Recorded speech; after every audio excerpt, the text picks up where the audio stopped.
Ho, ho, ho, it's December 2nd. We're getting there. It's almost Christmas time. Welcome back, ladies and gentlemen. Monday's newest episode of Flamescast. Apologies for not being out there on Thursday because I understood Neil was American Thanksgiving. Yeah. Good American Thanksgiving, by the way. Yeah, good American Thanksgiving. Food was awesome. First time that I wasn't at my parents' house. Yeah. For Thanksgiving, I was at my girlfriend's friend's house, so that was a different experience. But yeah, no, it was good. Had a lot of good food. Just mindlessly, I say mindlessly because I wasn't really paying attention, but mindlessly watching football.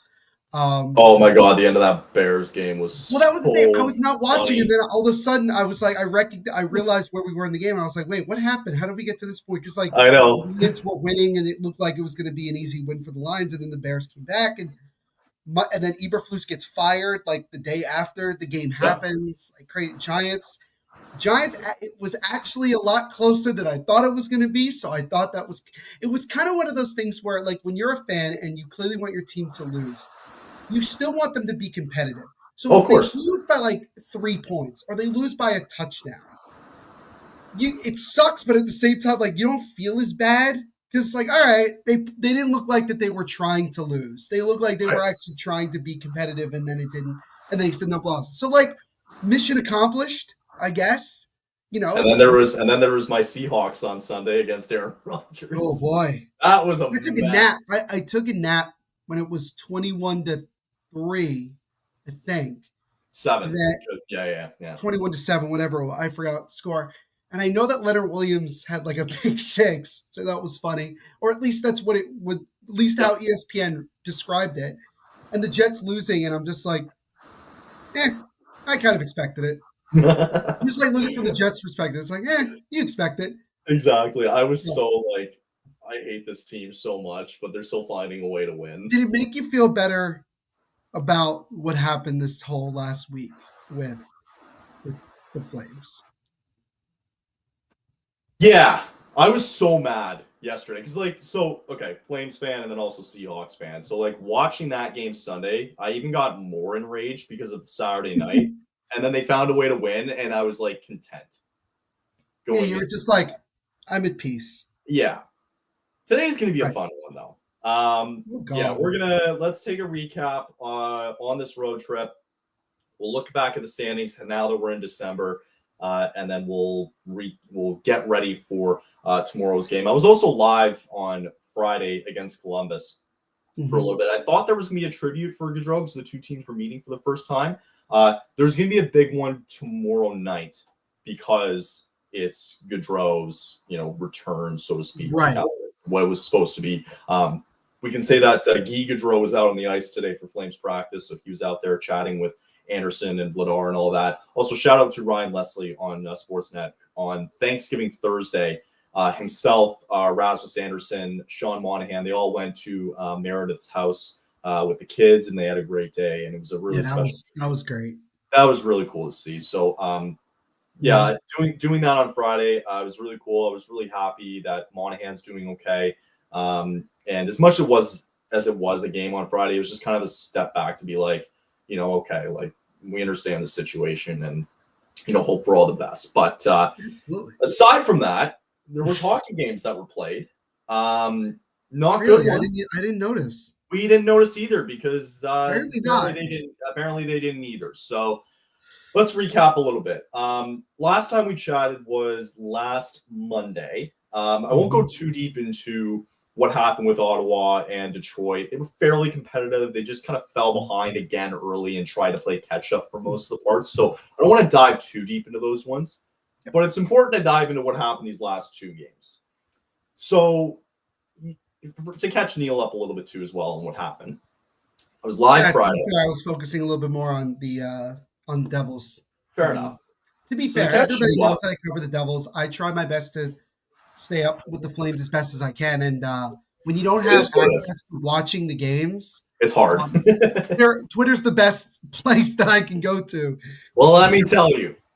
So Friday, Columbus was live for that game for the first two periods, and that's all I needed to see. They completely outworked the Flames. The Blue Jackets did. It wasn't even close. They were out skating them. They were out hitting them. They were out shooting them. They were out everything them. Everything. The big point in that game on Friday was, I can't remember his first name, but Olivier. I don't know what. Olivier, yep. Olivier, yeah. I don't remember his first name. Whatever. Some scrub on the fourth line for the Blue Jackets. Goes in. What a and scrub. Clearly it's a hit from behind. I don't know if you saw this or not in the highlights, but he hit Joel Hanley from behind. Right. Who got up and he got off the ice. He was okay. Bit of a scrum afterwards. Braden Paul was in it, and also I think it was Pospisil who was in it, who was getting into a lot of fights actually in that game, trying to provide a spark because they were down 3-0 at that point in the second period, right? So here's where I'm going to go off. Olivier goes off, and they're offsetting penalties. He gets 2 minutes for boarding, and I think Pospisil got 2 minutes for the scrum afterwards, whether it was roughing or something not, like right? that, yeah. Same thing.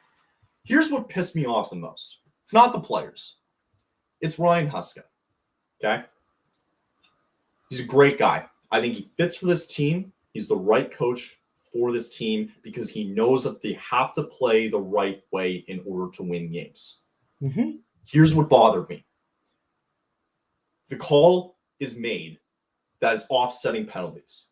Right. Everybody's pissed off. They go, this is clearly blatant hit from behind. It's a dangerous hit. He needs to get out of the game. Whether it's for 2 minutes or a 5-minute major, whatever, the guy needs to go. So what does Huska do? He steps over the bench, talks to the referees for what seemingly was like 30 seconds, and then the ref skates away. And Huska, his expression, his emotion is this. Just nothing. Just nothing. Yep. I want to see water bottles be thrown on the ice. I don't care. I want to see something. Just anything, yeah. Anything, for God's sakes. Saturday night, I move ahead a little bit. Post game, they get their ass handed to them. 2 periods in, they're down 5-0, right? To the Pittsburgh Penguins, who we won't get into.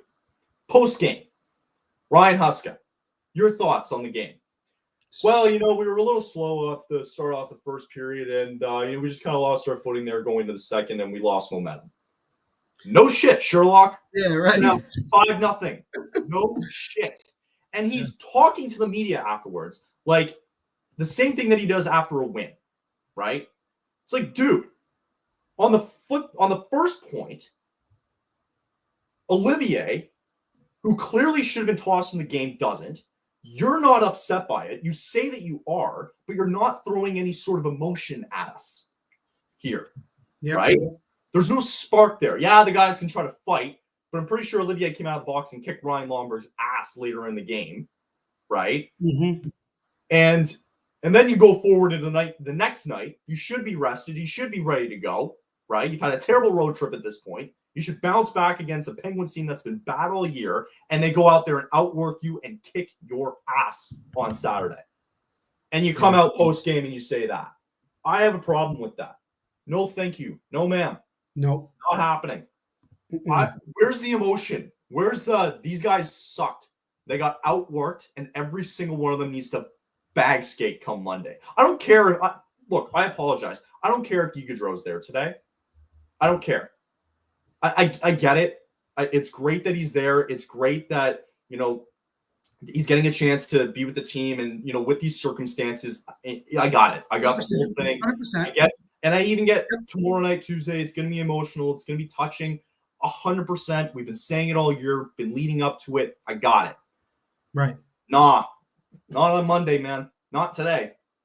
It's bullshit. Today. It's bullshit the way that he was talking to the media afterwards. It was bullshit on Friday the way that he was talking to the refs too, because there's no emotions from this guy. There was nothing. And it's like, it bothers me because you're down 3-0 on Friday. You're down 5-0 on Saturday. What are you telling the guys in the locker room? Oh, we need to do A, B, C, and D, right?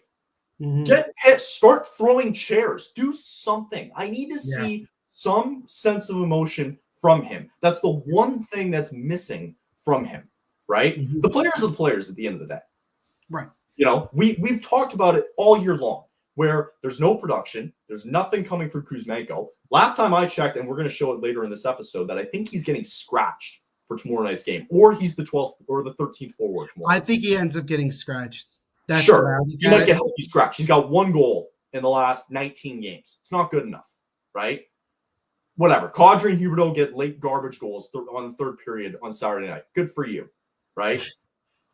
The only reason why this team is in the position in a playoff spot, believe it or not, still beginning of December. You believe that?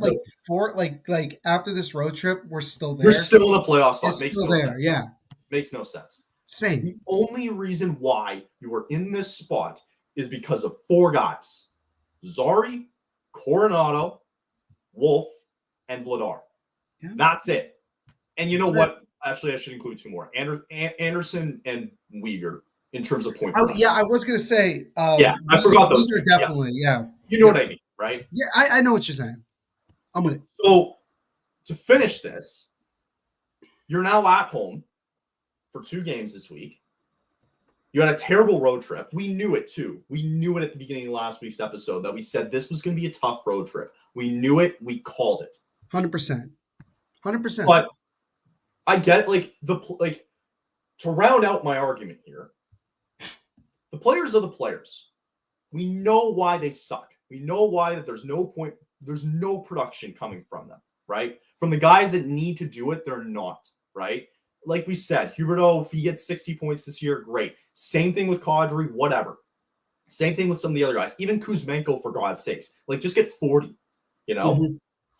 And he's got 1 goal in 20 games. Something's got to give, right? The face-off percentage has been bad.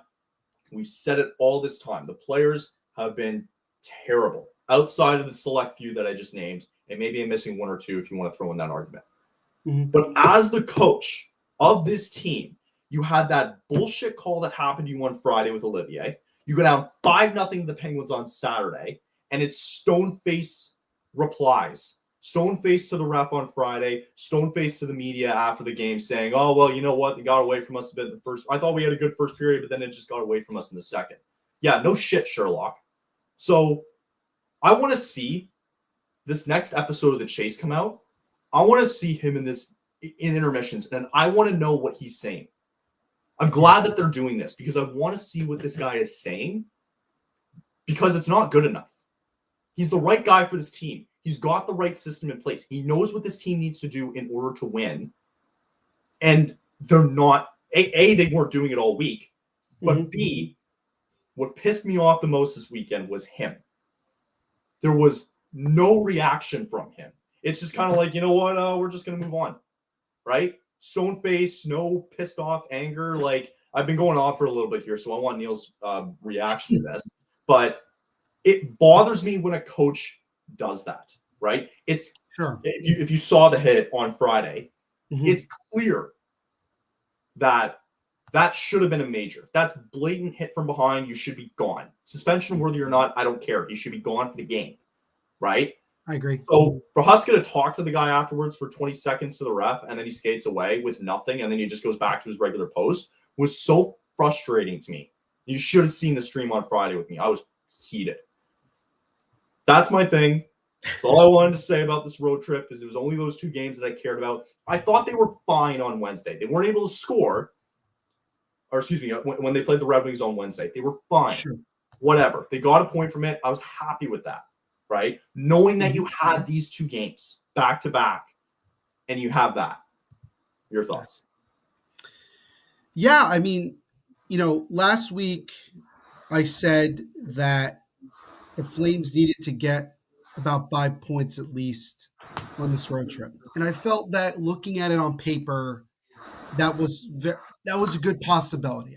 That's because of just like we were saying, the way the Flames had been playing, it seemed like that they were getting back into that groove, everything. The way they started the month of November, and I think overall November was before that last week, I thought November overall was a successful month. Yeah. You lost the first game to Ottawa 4-3. It's going to happen. I shrugged it off. I was like, okay, it's going to happen. This was a trap game. You and I talked about it. We had made it clear that we didn't think that it was a game that the Flames were going to have, a ton of success in. And obviously that's what happened. Then you end up losing in overtime to Detroit. And again, like you struggled to find goals, but you know what? You found a way to get a point. And I looked at it, I was like, all right, you've gotten a point through 2 games. Not great, but not, you know, It it's not is what it is. It right. happens. It's what it is. I get So it. then you have these back-to-back games against the 2 bottom feeders of the Metropolitan Division in Columbus and Pittsburgh, respectfully. However, we said that Columbus was going to play tough We regardless. did say We that, knew that. We knew but that. not the way that it ended up happening Oh, is the problem. The problem is that you're down 5-0. The problem is that you don't show any fight till the end when it doesn't matter. And the same thing can be said for the game against Pittsburgh, as you bring up right here. look at the penalties. Where's the exactly? Yeah, look at the penalty minutes. We haven't even talked about the penalties yet. No, we haven't. I don't know what happened on this road trip other than the vibes just went away. And maybe it has to do with the fact that Huska didn't have much of a reaction on Friday. But again, at that point, you're on your way to losing the 3rd game of the 4-game road trip. So maybe if Huska had a better reaction, maybe they have more energy going into the game against Pittsburgh. But I felt like that by the time you got to Saturday's game, the damage was already done. The 100%. feeling in the locker room wasn't good. I think that the Flames just wanted the road trip to end. I think they wanted to come home. I think they wanted this to be over because I think at that point they were already looking at it that the road trip was already a failure, blah, blah, blah. But in my opinion, even if you had won the game on Saturday, you get 3 out of a possible 8 points. Not the end of the world. At least you got something out of it. You Sure. got a couple of points. The fact that you walk out of it with 1 point out of a possible 8 in 4 attempts is Failure. not good. Regardless of where you are as a team, regardless of where you are in the standings or what talent you have or don't have, you can't go on a road trip like this and get very little out of it. Yeah. And that's the thing that's upsetting, especially coming off of the really, really impressive homestand that you had just had. It's amazing how much the vibes went from being up here to all the way down here. And as you mentioned, the shocking thing more than anything here is the fact that the Flames are still in a playoff spot on December 2nd. Because a lot of teams are going through some mid right now. There's no question about it. We talked about the Rangers last week. Yeah, things have gotten worse. Like they haven't gotten any better. Like it's not good right there with that. But like there's other teams as well. The Flames, like I'm very disappointed by this. And now you get Columbus again.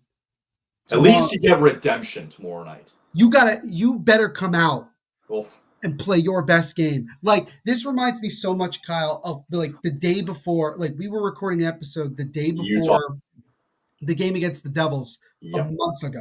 Yep. We said that the Flames had to come out and give their best game, and they did. They shut out the Devils. Yep. They shut out the Devils. They had a big win in Markstrom's return to Calgary. Yep. Big emotional thing going on here tomorrow with the Blue Jackets coming into town. We all know what happened with Johnny Gaudreau and everything, but Ryan Huska needs to show some cojones here. Oh, He needs to light a fire into this team and say, hey, this is not happening again. We are going to come out and we are going to give our best effort, or there's going to be, hell to pay. No pun intended. yeah. Like, you have this game and then you have St. Louis. And St. Louis has been better since Montgomery came to St. Louis. Yeah. Like, you have a lot of tough games in December. Like, no, Which is their specialty, apparently. Right. Apparently, is their specialty. Like, you have to have a better effort. This was not good. This was very bad. And you got to turn it around starting tomorrow night. Such a disappointing way to end the month when it was going so well, right? Like, the thing that bothered me too, I didn't even bring this up, but on Monday, when they played Ottawa, they played the 3rd period, 16 minutes out of 20 minutes, they were in the box.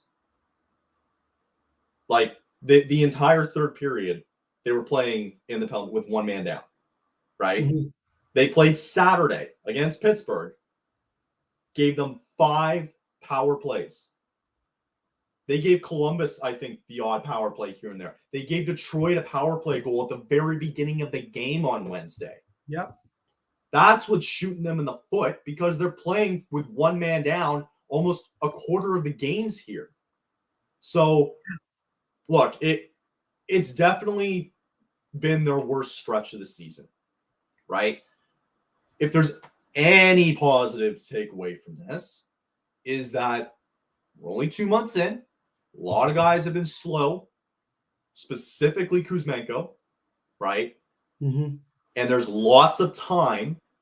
Forget the stats, forget your point projections. Just get back on track to what you're supposed to be, right? Play the style, whatever the style is that Ryan Heska is telling you to do, you need to do it, and they need to start being more consistent on not giving away, stupid penalties. They gave Pittsburgh 5 penalties, and they capitalized on. Look at this. They gave them 3 power play goals on 5. That's the difference in the game right there. That's just right there. Take 3 of those away to 1-goal hockey game. Yes. That's the biggest thing. It's unbelievable. And you're giving them the power play goals. Like, it's not even a good team. I'm sorry, but Pittsburgh's trash. We know. Yeah, like we're not going to beat around the bush. Like the We're Penguins not beating around the bush. Call a spade a spade. They suck. Good job, Dubas. Like, the fact that they let, like, this could have easily been a 1-goal game if you take away all of those power plays, right? You need to be more disciplined with those. They have to understand that. You can still play hard without giving away stupid penalties. Like, these guys should know this, right? Like, yes, there's going to be odd times where it's like, okay, you might accidentally have your stick high or whatever. Like, a stick is just out and a guy trips on your stick. Like, I get it, right? That sort of stuff happens, right? But you can prevent yourself from the hooking calls, the cross-checking, like all the other stuff, right? The stupid, what was it on Wednesday? I don't know if you saw it or not. Everybody was kind of pissed off about this one on Wednesday, actually, too. Mm-hmm. I don't know if you heard about it, but in overtime against Detroit, there was a too many men call, right? Where if you saw that. Yeah. So so I don't have to explain it. People were heated online about that being called. That should be a penalty. It should. Right? 100%. Like, why were people upset about that? Like, hello, you got 2 guys coming off center ice, and the other 2 guys are over the boards. That's way too early. Mm-hmm. They're not even past. One of the guys wasn't even past center ice yet, and 2 of them were jumping over the boards. Yeah, I know. So I don't get what people were so upset about that. Like, it's like, yeah, like, that's too many men on the ice, man. You got to wait till he gets at least a little bit closer. I think it's more of just the thing that, like, when things are not going well, a lot of fans tend to be very sensitive. So, like, whenever a penalty is called, the immediate, like, reaction is to flip out, whether it's justifiable or not. Exactly. I've done that before. Believe me, I've done that watching enough hockey where I have flipped out and said, that's not a penalty, but my logical side of my brain is saying it was. Right. You want to agree with it, or whether it's like right or wrong, it's a penalty. Like, exactly. That's what I'm saying. Exactly. So we mentioned it too, that this team going into December is still in a playoff spot. It makes no sense. The fact that Colorado is basically 500 at 13-13 and with 2 points back is pretty sad. Really, really sad. Who would have thought? Who would have thought? Like, at this point in the season, we would be saying, "Hey, top 3 in the Pacific: Vegas, all right, fair. The Kings, no, I didn't see that. And Vancouver, I guess maybe Vancouver's better than we all thought. Maybe with Miller out, maybe they're much better. Who knows? I'm still not sold on the Kings. I'm not. For whatever reason, I'm just not sold on the Kings. I'm waiting for them to take a step back, right? I think we expected that the Oilers and the Canucks were going to find their rhythm, right? Mm-hmm. That I really believe, if you look at the teams chasing, right? Like, the Kraken have fallen off, Anaheim, St. Louis, I don't know. Maybe they're one of those teams that can kind of jump in later on in the year, right? The fact that Nashville's still all the way down there is crazy. Nashville is it's wild. Yeah. The only team Chicago is 2 points behind Nashville. Right. The only team that I can see possibly coming up as well as St. Louis, right? And then you look at now Minnesota's taking over Winnipeg. Dallas is at 30 points. I think it's Jets have fair to fallen back say, down to earth, people. well, yeah, exactly. And that's fine. Like, they've had such a good run to start the year. At some point, they were going to start struggling a bit. They've lost 3 games in a row, close to what Calgary did. But don't panic. Right. Just say, don't panic. I think it's fair to say, though, that these 3 teams in the Central are going to be, however order you want to put it, like they're going to be those 3, right? Mm-hmm. I think Vegas stays in the top 3 there. I can't see them falling off. I can see a world in which the Kings do. I think the Oilers and the Canucks are going to find their footing, and they're going to find a way back into that top 3. No, it's just like last year. They'll find their footing. Interesting. I can't do it right now, but it would be really interesting to see where were the Oilers at this point in the season last year comparatively to now. I think they're in a better spot than they were last year. I was going to say, I think this is when they started that 15-game, 16-game run. Yeah. Also, what's crazy, if you look at Vancouver here, look at their away record. 10-2. 10-2, jeez. That's really good. Home record is terrible. I mean, 5 games below 500. Yeah, and then you also look at the Flames here, the home and away, right? That's tells you right there, right? That's the difference. Home 9-3, away 3-6-4, right? You're essentially 3-10 on the road because you've lost over 10 games, right? Like let's not sugarcoat it, right? You lost. So like Colorado's such a weird team, though. I don't get it, right? I don't know if they're just. I don't know. Like I don't know if they're gonna be in this conversation. I don't know if we're gonna have to fight with them or not. But I really, really believe this team can still get in if they get their heads out of their ass. Yeah, right. And like I'm not even looking at the Oilers and the Canucks. I'm just looking at the Kings. I think that is the benchmark. I've said it before. If they can beat the Kings, they get in. They're the team that they need to get over if they're going to find a way to fight. And then everybody, too, like, it pisses me off as well because everybody's talking about, oh, well, here comes them finishing 11th again. Do you people not understand what's happening going forward with your draft picks? Like, do I have to go over this again with people? Yeah. They're all like, oh, well, now Team Tank back on. Let's go finish bottom 5 of the league. It's like, you can't afford to do that. You can't. They can't. It makes no sense for them to do that. They lose their draft pick if they stay out of their top 10 this year and they just give it to Montreal. At least you have 2 first-round picks this year. Mm-hmm. At least you have your pick next year if this team falls off, and the plan is still to stay on track for the next 3 years from now. So, anyway. Stupid road trip. It's over. It's a stupid road trip. Well, like even we said we're like children. It's a stupid road trip anyway. Literally, we said it after the 4 games at home when they won. It's like it's over with. They have to turn the page. That's how they turn the page. Guess what? We're turning the page again. All right. It's a brand new month, and actually, you know what? I think we did it. You know what? I'm going to do this anyway because we did it last month anyway for looking at the schedule in what was that, November. Mm-hmm. I think that's appropriate because it's December 2nd that we take a look at I haven't even really seen, to be honest, their December schedule. So we have the 2 games at home this week. Lucky for them, they play 4 games on the road this December because they're good, quote unquote, at home. I mean, the record shows they're 9-3, right? So quickly looking at it, we've got your 2 games this week, Columbus and St. Louis.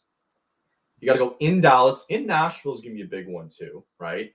Right. Tough opponents coming the other way with Tampa and Florida coming into town. By the way, they're on a 5-game homestand in December.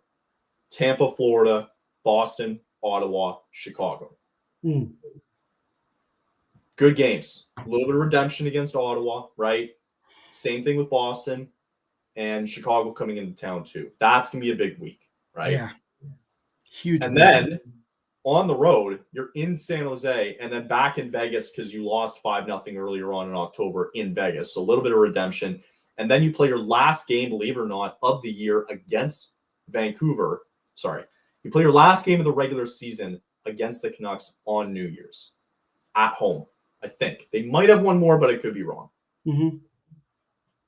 Again, I think it's a favorable month for them. It can be if they want it to be. Well, exactly, right? They can turn It the like. starts with this week. Well, the I thing think is, sorry, I was just going to quickly say, like we said it in November that if they got 7 wins, that it was a successful month. The way that it ended was not right because they had 7 wins, I think, and then they blew it. Right. So anyway, yeah, sorry, I'll get your thoughts here on the December schedule.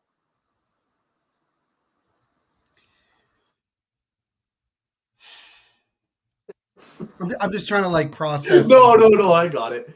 Like it's like I said, this week I feel like is a good week to like get yourself back to where you need to be, just like from the locker room standpoint. You have that Columbus game, you know it's going to be emotional, you know that you want to get revenge on how you played a couple nights ago. Then you have St. Louis, and again, like I mentioned, with Jim Montgomery coming in, Blues have been playing a lot better of late. Dallas playing well. Nashville, not so much. You got Tampa, you got Florida, you got Boston, Ottawa, Chicago. That's another favorable week, I think. And then look at the time off. And they have so much time off, which is good. It's great. Everybody needs it. Then you got the Sharks, who have been playing a lot better, and Vegas back to back on the road, mind you. Yeah. And then you wrap up the month and the calendar year with that game at home against Vancouver. Yeah. This better be a over 500 month, because if it's not, you got to start thinking about, going in a different direction in terms of the trade deadline. Well, guess what? There's 12 games in December. 7 puts you over 500. We'll even include like the overtime losses at this point. Might as well. Okay. Right? Might as well, right. So, because we said it, after December, this is going to be the time we're going to look at this team and go, okay, let's see where they're at. Don't forget, Greg Conroy's still looking for a centerman. And the one name that's popped up a lot is Trevor Zegras. For like the, okay. Here's the thing. Okay, you go.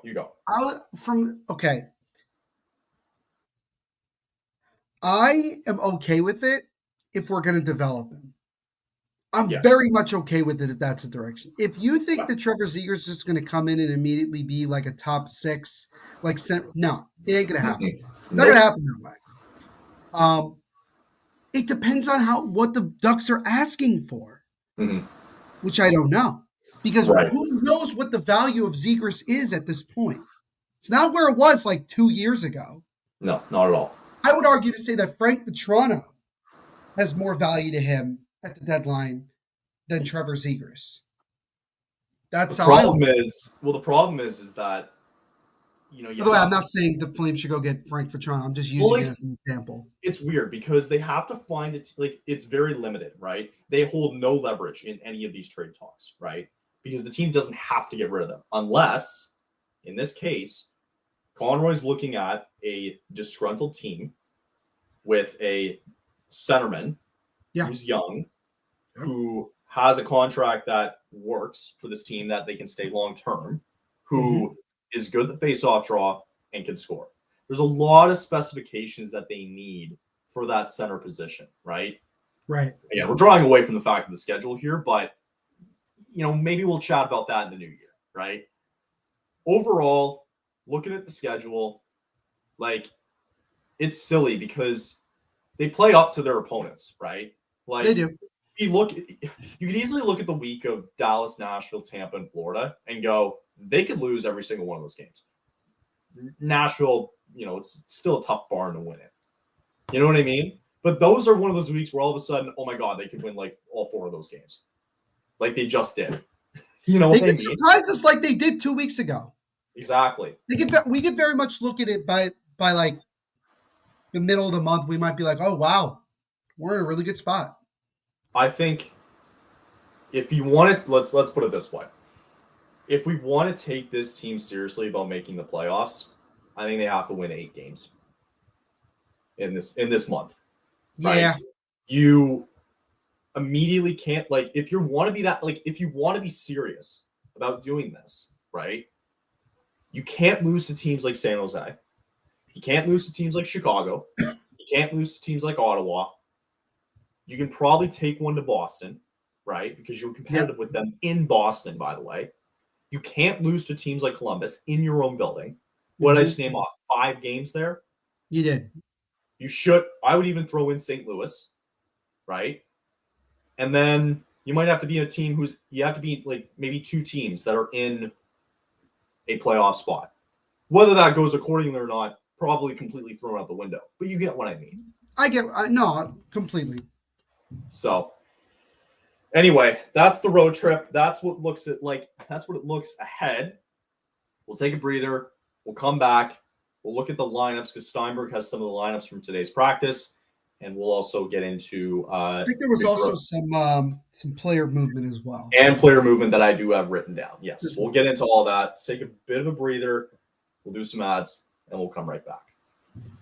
2024-25 NHL season still has that new car smell, and the action's heating up at DraftKings Sportsbook, an official sports betting partner of the NHL. Super easy for first-timers to get started at DraftKings Sportsbook. You can try betting on something simple like picking a team to win. And if you're new to DraftKings, listen up. New customers bet $5 to get $150 in bonus bets if your bet wins. Download DraftKings Sportsbook app now and use code THPN. That's code THPN for new customers to get $150 in bonus bets if your bet wins. When you bet just $5, only on DraftKings. The crown is yours. If you do have a gambling problem, call 1-800-GAMBLER. In New York, you can call 877-78-HOPE-NY or text HOPE-NY at HOPENY. In Connecticut, help is available for problem gambling. Call 888-789-7777 or visit ccpg.org. Please play responsibly. We're also sponsored by Game Time. I was just at an OHL game last Friday. Pretty good. Great seats. Very busy. Small town. Big barn. Had some great seats still. Wanted to know Sudbury taking on the Guelph Storm. Repping the Guelph jersey, and I got heckled by a few people, and I loved every second of it. Love it. Moral of the story was I wanted to see where I haven't been to the arena in a while. It's been a hot minute. I just wanted to see if I wanted to get some good seats, and I was able to do that through Game Time. Game Time allowed me to use their new feature called Game Time Picks to filter out the fluff to show you only incredible deals on great seats so you don't have to waste time searching through thousands and thousands of tickets. Game Time Picks also curates it to make it easier to save more on sports, concerts, comedy, theater, and more. It provides the all-in pricing to toggle it to show the total upfront with no surprise fees at checkout. You get, again, a panoramic view of your seat in the app before you buy. You get the lowest price guarantee. Your Game Time will credit you 110% of the difference. And also, Game Time's ticket coverage allows you to have the most flexible customer service policy in the ticketing industry. Take the guesswork out of buying tickets with Game Time Picks. Download the Game Time app now, create an account, and use code THPN for $20 off your first purchase. Terms apply. And again, create an account. You redeem the code THPN for $20 off. Download Game Time today. What time is it? It's game time. I like that we just have that now. That's good. Yes. All righty. Let's dive into some of the lineup changes. And Neil mentioned it before the ad break that there were some reassignments and call-ups as well, too. Jacob Pelletier hasn't been talked about in a long time, probably since the preseason, is going to see the ice tomorrow night. He's getting called up along with Walker Dewar, who gets called up as well from the Wranglers, who I think, frankly, have been the best team in the AHL last time I checked. So good for that. Pelletier's been lighting it up. And we mentioned it earlier on the show, too, about Andrei Kuzmenko having 1 goal in 19 games. He needs to pick it up. Well, on Steinberg's list today, they have Kuzmenko as the 13th forward. They've really shaken things up today at practice. This isn't official for tomorrow night, but here's how it looked. Huberdeau, Kadri, Pospisil. You got Sharon Govich alongside Backlund and Coronado. Coleman with Zari and Dewar. Pelletier with Rooney and Lomberg. Lomberg now on the right side, giving Pelletier the left, with Kuzmenko again being the 13th forward. Hanley apparently is okay. So That's thankfully good. it wasn't a long-term injury. So he is on the list here. It was probably day-to-day, but he is on the list. So he's okay. Ball, Anderson, Uyghur, Miromanov, Bean, Pahal, excuse me. Hanley and Barry just has their extras there. Nothing to really dive too deep in about defensively. It's basically the same units as we've always seen. We still like it.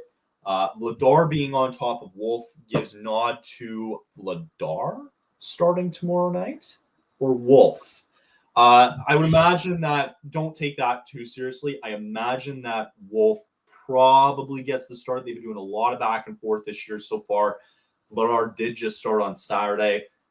Didn't have the greatest games. They might have Wolf ready to go for a redemption game tomorrow night against the Blue Jackets. Neil, the forward groups here, a lot of shaking up. They brought Dewar up. They brought Peltier up from the AHL. They reassigned Adam Klapka back to the AHL, and they had to put Justin Kirkland on IR.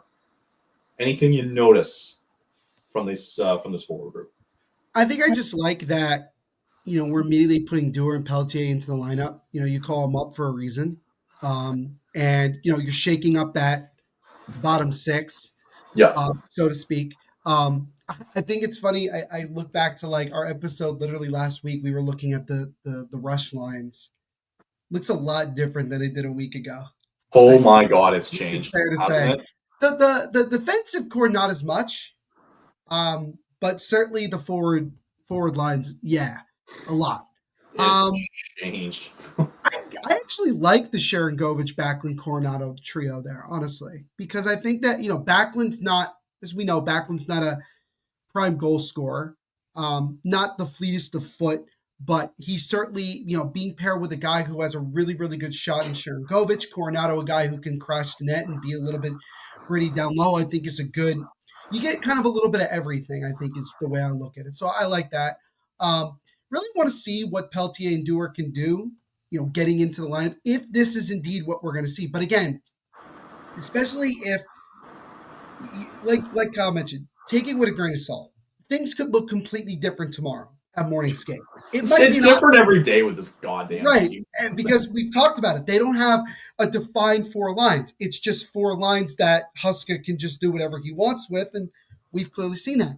Vladar and Wolf, I think Wolf ends up starting tomorrow. I think I it's think just so. more Vladar got a little bit more action today. But I really want to see what Dewar and Peltier can do if they do get into the lineup for tomorrow night's game. I'm really happy that Kuzmenko's now 13th forward. You're not going to see him tomorrow night. You won't. That's why you brought in. That's why Klapka goes down, Kirkland goes on the IR, and Kuzmenko now the 13th forward. That's probably what you're going to see tomorrow. I think Kuzmenko doesn't play tomorrow. Fair enough. Yeah. Listen, like 1 goal in 19 games isn't going to cut it.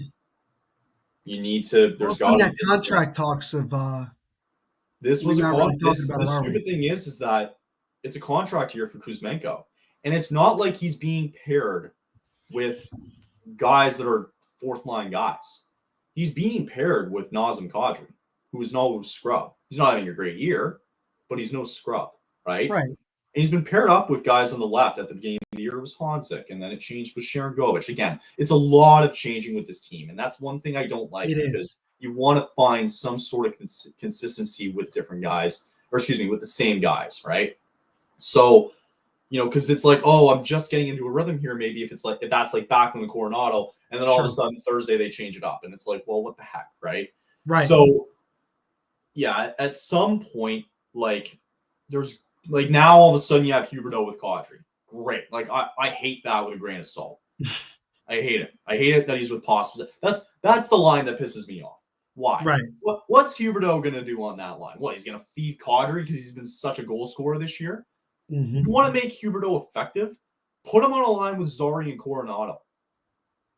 There's two guys offensively who have been doing good for this team this year, and it's the two rookies. Supposedly. Yeah, supposedly. Right? That's what I was gonna say. There's little parts to everybody here. Like Sharon Govich, I love his one-timer in the slot. He's got a great one-timer, and I know that can get going for him. I know it can, right? Pospisil, I think he should have been. I mean, you talk about waiver eligibility and all that stuff. He needs to be playing on the fourth line. He's not. He should not be on a line. You should not be on a line with Huberdeau and Kadri. Yeah. Right. Peltier should be on a line, I think, with at least Connor Zary. If you want to pair him with Dewar, fine. I think he needs to be on a line with Zary. Yeah. Because those two could get going. Yeah. I would love to see that. I don't think it's going to help Peltier by being on a line. Didn't they play together down in the A? Correct me if I'm wrong. Yep. Yeah. So like I would look at it and say, if they already have that chemistry, just stick Hello. with them and go from there. Why not? Right. So I don't get Peltier being there with Rooney and Lomberg. Yeah. Because he's not benefiting from this from being on the fourth line. But Dewar all of a sudden, like Dewar should be nowhere sniffing near the top nine. He's a bottom line player too, right? If anything, Dewar needs to switch out with Peltier. And I'd be okay with that. I want to see Coleman with Zary and Peltier. I want to see those two together, right? Sure. The Sharangovich Backlund Coronado line, fine. It is what it is, right? 100%. It just sucks that you have to stick Huberdeau and Kadri together because that has not been working. So there's a lot of things that you can definitely hear. I guess what? I think that line gets better with Kuzmenko in there with Huberdeau and Kadri. I really do. I think it makes it a little bit better, right? But Kuzmenko hasn't done anything this year. He's gotten one goal, however long ago it was. So he needs to. I like the move by him not playing tomorrow. He's got to take some time and just kind of regroup, and he just needs to have a fresh start. Yeah, maybe a benching is what he really needs. Sometimes a guy gets bent. Sometimes a guy just needs a game or two off, and then he finds his rhythm again. But it's like for him, it's like I don't want him to look at it as a benching. Like I want him to like look at it as like, okay, go sit tonight, go watch the game. Where do you like? You can use this he can use this as such a big opportunity for him to just go look. I've had a terrible start to the year. I know it. The fans know it. The team knows it. My coach knows it because he's thrown me all the way at the back of the bus now. He is. So use this as an opportunity. Go sit, watch the game tomorrow, and decide where do I need to be? What are some of the smaller things that I can do? This seems to be open a lot of the times. I can be here, right? Ask yourself a lot of these questions and then apply it going forward. Yes. It's not going to instantly work right away. On Thursday when they play the Blues, if he's back in the lineup, he might be out this entire week. Who knows? And maybe that's what he needs. I wouldn't be opposed to that if he's not playing these two games coming up. He just needs time to let's go back at practice, watch the games, and don't look at it as a benching, right? And I would argue the same thing for Pospisil. I would even argue, you know what? I would even bench Huberdeau. Why not? Huberdeau needs time, watch. Just sometimes it's just so critical when you're sitting up high and you can just watch the game for yourself and understand that these are the things that I need to do and these are the things I can't afford to do. Right? So anyway, it's a long tangent. You get what I'm saying. But I think this is the best thing. I really think this is the best thing for Kuzmenko. It can be. It could just make things worse. You're right. I think that's the way I look at it. I think it's going to go one of two ways. That's how I look at it. It's either going to be beneficial for him or it's just going to not improve anything. I think that's where we're at. And there's been flashes of him where you watch him and it's like there's a little bit of like finesse, like some of the moves that he makes, right? And it's good, right? I just haven't seen enough of him contributing. Like he's gotten shots on goal, don't get me wrong. But I'm not seeing that form of him coming into play, if that makes any sense. Like him just like playing his style of game. Like I've seen glimpses of it, but it's almost like he's really sticking with whatever Husk is telling him to do, right? Yeah. As much as that's been working, like if your goal is to try and trade him at the deadline or to try to get value out of him or even re-sign him, right? Like you need to find something here. Right. Anything at this point. So anyway, that's my little tangent, but yeah. It's been a lot of that today. I think we knew that going in. 100%. Let's be honest, right? Neil, I didn't expect you to have a lot of contribution today, obviously, because of I what could the have hell not is. been here. Honestly, I could have taken the day off. I like feeding it though. Like I like having Yeah, feedback from it though. I Whether get I'm it. No, crazy it's good. It's whether good. I'm This will be crazy or clipped, by stupid. the way. We will have Kyle will clip things and it will Yeah, come out. So I'll don't be worry. clipping this 13, 14 hours later. Sure. But yeah, I wanted to end the show talking about all good for American Thanksgiving. Had some good food at least. Was the food good? I love talking about food. As you Yeah. can tell. No, it was good. It was very good. Um, the family friend made this like trendy like mac and cheese. I think it was on TikTok or something. Homemade. Oh, okay. Yeah, yeah. Yeah, I don't know like the significant. I don't even know. I don't remember the name of it. It was very good, super filling. My family made White Castle stuffing, which is like a tradition in our household. Yeah, you told me about that. I remember Yeah, that. so that was really good. Turkey was excellent. Yeah, nothing to complain about from a food standpoint. White meat or dark meat? I'm a dark meat guy Good. personally. Good. So yeah, I know. My White meat. girlfriend is a white meat person, so we have White meat. that.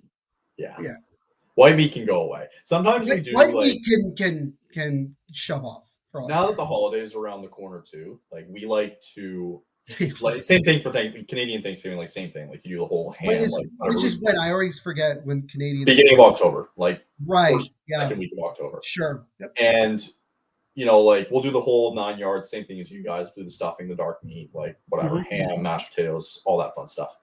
Sometimes we do in the past too, where we've done it for Christmas, right? Mm. And we'll do like the mashed potatoes, the dark meat, like all that. Sure. Yeah. We've now completely gone away from that, and I love it for Christmas. And That's good. instead, what we do is, and if you ever do this too, it's really good. Like naan bread, like if you ever had Indian Yeah. food. Yeah. Yeah. Yeah. So you do naan bread, okay? But you Mhm. use that as your base for your pizza. Ah, you make a Yeah, naan pizza. Okay. so good. And All then right. what we all Is do it is like just like regular naan or is it like garlic naan? Like what are we talking? you just do regular because if you wanted to Okay. add your seasoning on top of it afterwards, Mm, chef's kiss, right? Italian very seasoning, a good. little bit of paprika, whatever. It's so That's good, right? good. But what we That's do good. now is like because it's a smaller family, where like we'll grab my mom will be like, "Okay, I'm gonna go get like the cheese, the sauce. Like, tell me what you want on your pizza, and we'll make it." Right? Everybody has their own like individual pizza. It's fairly big, right? So it's enough for one. And then you throw it in the oven, and then everybody's happy. And then you have some beers There to you go go. with it. A lot less stress, right? Oh, it's so nice. The cleanup afterward, like I think we've all like it can't just be us, but I feel like everybody nowadays is like, I hate cleaning up after having so many Everybody people does. over. Yeah. Yeah. It's Suck. not. Yeah. It sucks. It's awful. I already have to do it for two people, let Oh, alone we have 10. breaking news. It is snowing right now We got by that. May. We got that like Holy 2 weeks crap! ago. Did you see the snow last night in Buffalo? I did. A lot of fun. And shout out, like I don't know if you saw, but the Bills put out like a form online that was like, "Hey, if you feel Yeah. like volunteering to shovel snow out of the stands, here you go." Well, And they I'm did it like, last year in I the think it's like they gave you like a free ticket to the game. I think that was like the compensation. who did they play in the playoffs last year? Last, I don't remember. They made it last year, right? Yeah, they made it. Yeah, They yeah. lost to I don't remember I think who it was. Kansas City last year. Yeah, And same thing that happened last year where they asked people like to come in and they what was it? The hourly rate was like $20 an hour. yeah, They would give them food and drinks, whatever they need to come help shovel the 3 feet of right. snow. I would have preferred a free ticket to the game. That would be Personally, nice. Well, depending on how but it long was a you shovel playoff game, for. so I think it was a little bit harder. Depending Yeah, on how long you shoveled for, right? yeah. If you were out there in the morning, right, and you go for 4 hours, you get paid $20 an hour. That's $100. That Yeah. essentially almost pays for your ticket. You could take that money and then buy a ticket. Yeah. I would go Well, up the and ticket's be like, well, probably I what would it have asked is, but somebody who's like in charge, like, can I just like reimburse instead and just buy a ticket? if it was just yourself Yeah. going, Well, that's what I would ask. Like, can I just do yeah, that? it might have been I'm sure there would have been a way for them to be like, yeah, do sold that. out. That's what I'm Might have thinking. been for a playoff game. Yeah, Yeah. probably was. But still, like in a funny way, I think it's like a cool opportunity. Like You're in the Yeah. stadium with like your favorite team, and you get to like contribute to like shoveling snow so that. Well, now people are like they don't want them to build the new stadium that they're getting. Well, because it's not a dome stadium. It's like it's covered-ish, but it's not a dome, and that's the problem. That my issue is It's like make the dome, man. Like you if you're got gonna to make do it, it. I yeah. know, I know people love playing in the snow. Believe me, I do. But also, like, you can't have these delays. Like, you just can't.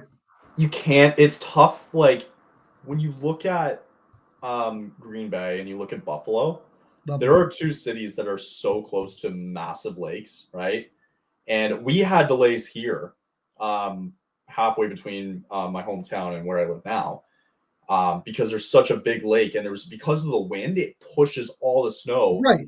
into one direction, and like it with a couple of small towns within that vicinity got screwed, Right. and they got like 10 feet of snow. Yeah. It's So insane. same thing with Buffalo and Green Bay. It's insane. Any But I don't expect we're getting like 1 to 2 inches here. Like it's not gonna and it's gonna go away. yeah, no, it's It's not not. like in New Jersey, like some I'm sometimes okay with it though. we get It's nice. nothing. I'm Yeah. okay with it though because you No, get I know. like It's nice to look at, and then if it goes away without you having to shovel it, that makes it even better.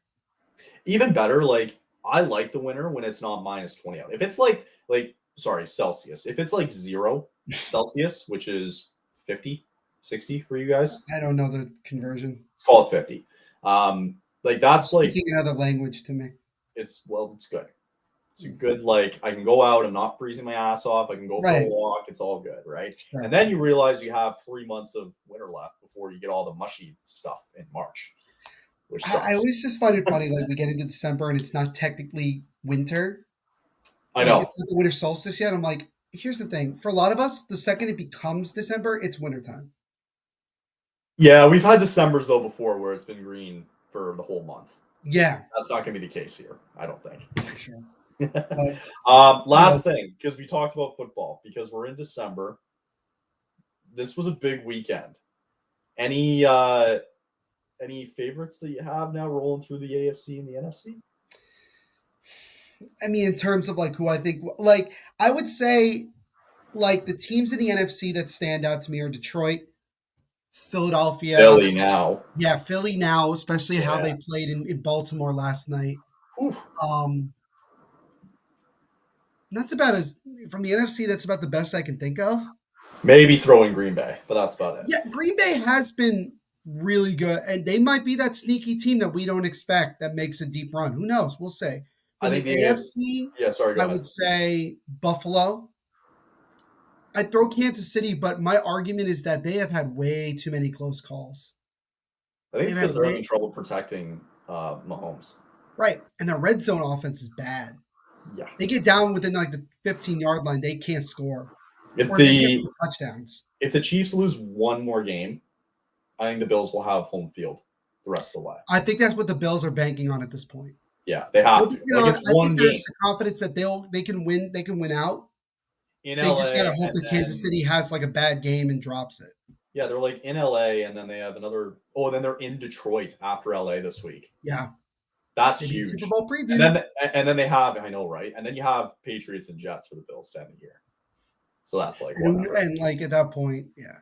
You can roll. You can steamroll through that. So I would say Buffalo, Kansas City, Baltimore to a lesser extent. And I say lesser because of how they came out last night. Right. Um, I think we're setting ourselves up for Bills Chiefs AFC Championship. probably, It feels like probably. that. It feels like that, and then probably Lions, Eagles, NFC champ. And like the worrisome Yeah. thing is like I just don't want to go into it with both of them knowing, be like being negative and be like, yeah, we're gonna get Chiefs Eagles again. I don't know, man. Watch out for those Seahawks now in the NFC, third seed. We'll see. We'll see. Holy Boy, crap! wouldn't that be something? Well, hey, they've done it I'm before. not gonna pick. I'm not gonna go with the Vikings because I'm like, No. the Vikings choke every year. What is this? How is this any different than any other year? That's the weird thing. Like, if they stay in that 5 seed, they have to go to the NFC South champion. Which, by the way, I thought Carolina was going to win yesterday, and I'm like, oh my god, they're like actually still in it to win the division. Like, They are still in it. they're technically All of still this, are. they're still, yeah. And then you saw the Niners obviously lose yesterday. They got smacked. That made me feel better. For Yeah. the NFC West, it'll come down to next week. If Seattle wins next week against Arizona, it's over. But Arizona's a tough team, man. They are a tough team. They're a tough team. That should be going. But like, yeah, I think Tom Brady's point like a year ago was fair. Looking What do you back say? now, that, like there isn't a lot of parity in the NFL, and there's a lot of mediocre like quarterback play. Like this is not a good NFL. This is like the product is not that good. No. Just Like look at the special teams. college football this year has, in my opinion, easily surpassed the interest level. Oh my God, yeah, with the 12-team playoff. The 12-team playoff and the amount of chaos that goes into it. So like much I look at like, okay, Ohio State lost to Michigan. That doesn't change anything. That to me, like shocking, does not change anything. Ohio State's still going to get in to the 12th team. At least that's what I think. Well, they have the SEC championship coming. Right. And then you have the Big Ten title game, which is Penn State against Oregon. I think Oregon is on the path to a national championship. I think Oregon's going to win the national championship this year. And then, but I love the. I will say this: if Colorado were to get in, the funny thing about it is that they actually have been playing really well. But again, strength of schedule. Look who they're playing. I just hope that we have the year. Like I don't know where BYU is right now. I know recently they were not in it. I'll tell you what. Like as a Canadian, I've actually become a little bit more invested in college football because Shout out to my Argos, by the way. Dominant Grey Cup win over Winnipeg. Huge Grey Cup win. I've seen since I started watching the CFL, I've seen 2 Grey Cups for Toronto. So like I feel pretty good about the team that I picked. We love the Argos. You don't. No one likes the Argos. No, it's true. I'm a Stamps fan because Calgary. Yeah, of course. That I makes roll sense. the Stamps. But like I've become more invested in college football like recently, like because I love the format. Well, you also have about 1,000,001 different hoodies, so you can pick whatever team you feel like. That's so true. You going to because you went to college in Canada, so like the thing is that it's free game for you. Oh, 100%. You can do whatever you want. I can pick whoever I want. Yeah. You could pick Georgia and be a prick about it for no reason. I'm just you could be a North Dakota State fan. That's close to Canada. I'm just thinking about it now. With all the sweaters that I have, I don't think a single one of them is in the top 12. Well, you have Florida, right? You have the Gators are not Florida, Minnesota, Clemson. Okay, I have Michigan, but they're still not even in. Arkansas, LSU. Yeah, you got one. Yeah. Yeah, like I don't even think I have a team. You got to find something else.